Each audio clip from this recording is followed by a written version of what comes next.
When most people think about gold, they imagine pirates burying treasure chests or their grandmother's wedding ring locked away in a safety deposit box.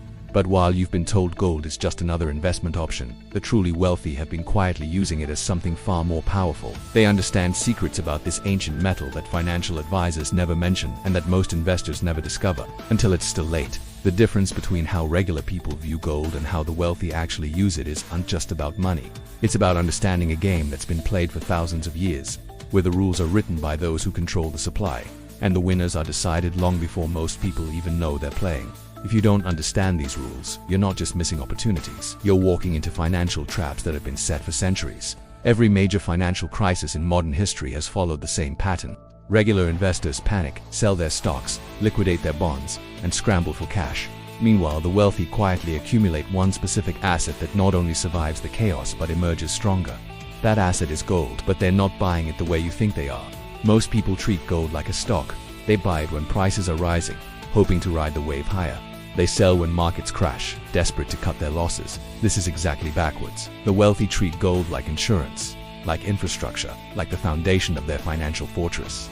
They buy it when nobody wants it and hold it when everyone else is chasing shinier objects. The wealthy don't just buy gold. They understand timing in ways that most investors never grasp. They know that gold moves in massive generational cycles that can last decades. While everyone else is focused on quarterly earnings, they're thinking in terms of monetary shifts that happen once every 50 years. They position themselves at the beginning of these cycles, not at the end. Consider the 1970s, when President Nixon ended the gold standard in 1971. The wealthy saw it as the starting gun for the greatest gold bull market in modern history, which saw gold go from $35 an ounce to over $800 by 1980. The same pattern repeated in the 2000s, while dot-com stocks were crashing and real estate was booming. Wealthy investors were quietly building gold positions, understanding that massive money printing would eventually lead to currency debasement. They accumulated while it was boring, while financial media ignored it. Timing is only part of the equation. The wealthy also understand something about gold that completely changes how they think about wealth preservation. They know that gold isn't an investment, it's money. Real money. The kind of money that has held value for 5,000 years. While every paper currency in history has eventually collapsed to zero, the wealthy use gold as the base layer of their wealth, the foundation that everything else builds upon. They also understand something about supply that most investors never consider. Gold is unique because its supply grows incredibly slowly, roughly 2% annually. Compare this to currencies, where central banks can double the money supply in a matter of years. Gold's supply constraint is the reason why it has maintained purchasing power across millennia. The supply story goes deeper.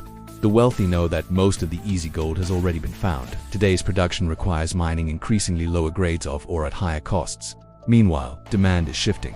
For the past 20 years, central banks have become net buyers of gold for the first time in generations. Countries like China, Russia, and India are accumulating massive gold reserves, not as investments, but as monetary assets to reduce their dependence on the dollar-based financial system.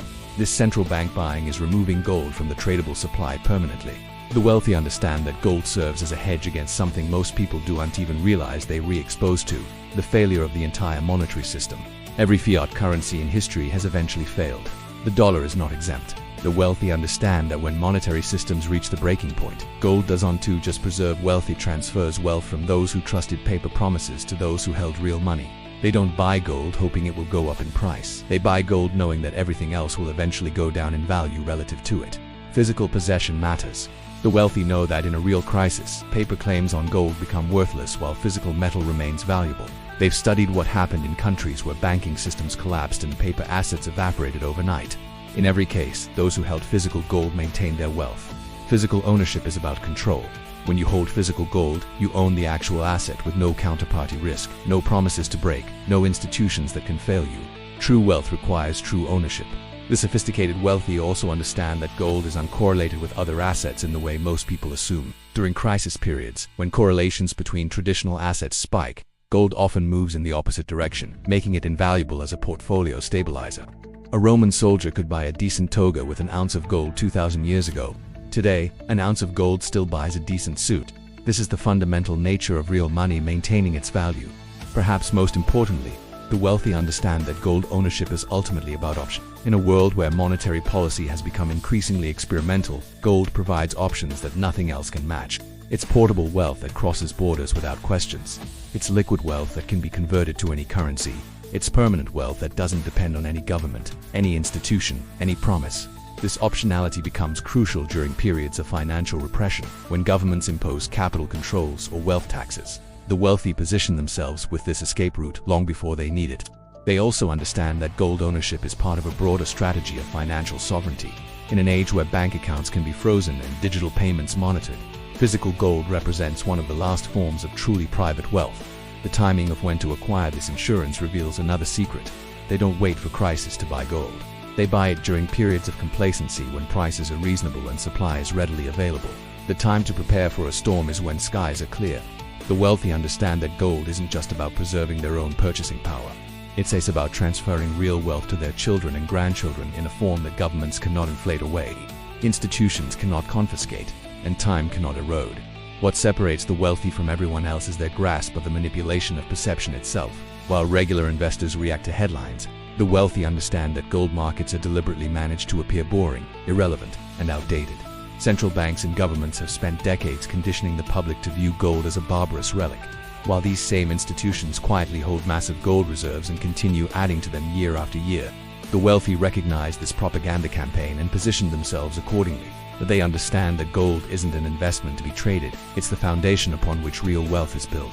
While others chase paper promises and digital illusions, they quietly accumulate the one asset that has outlasted every empire, every currency, every financial system in human history.